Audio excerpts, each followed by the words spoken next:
இன்னைக்கும் ஒரு mini vlog தான். காலையில எழும்பினதும் இந்த சாயை குடிக்காம என்னால இருக்கவே முடியாது. நல்லா குடிச்சிட்டு அப்புறம் என் பொண்ணுக்கு சாப்பாடு ரெடி பண்ணியாச்சு. இனி அவளை ஸ்கூலுக்கு விட வேண்டியதுதான். இன்னைக்குமே ஒரு மேரேஜ் ஃபங்க்ஷன் தான். மால்தீவ்ஸ்ல இருக்கிற நேரம் இந்த ஃபங்க்ஷன்ஸ் எல்லாம் மிஸ் பண்ணிட்டே இருந்தேன். இங்க வந்த பிறகு ரொம்ப இன்ட்ரெஸ்டா போக ஆரம்பிச்சிட்டேன்.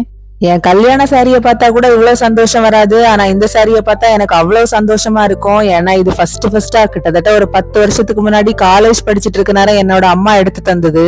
எடுத்து தரது மட்டும் இல்ல, கெட்டி தரதும் அம்மா தான். அந்த டைம்ல எனக்கு பெரிய இன்ட்ரெஸ்ட் எல்லாம் இருக்காது. இப்ப கொஞ்சம் முன்னேறிட்டேன்னு நினைக்கிறேன். மேரேஜ் ரொம்பவுமே கிராண்டா நடந்து முடிஞ்சிச்சு. நாங்களும் வயிறார சாப்பிட்டோம். கிளைமேட் வேற ரொம்ப நல்லா இருந்துச்சு.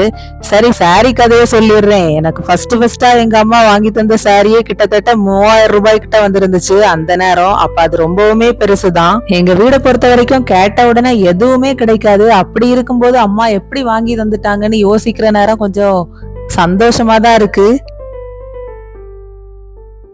ஈவினிங் ரிசப்ஷனுக்கும் போகணும். காலையில குட்டீஸ் எல்லாம் கூட்டிட்டு போகல, ஸ்கூலுக்கு அனுப்பி விட்டுட்டோம். ஆனா இப்ப அப்படி கிடையாது. ஈவினிங் எல்லாரும் சேர்ந்து தான் போனோம்.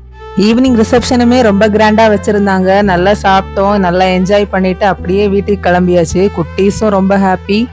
தேங்க்யூ ஃபார் வாட்சிங்.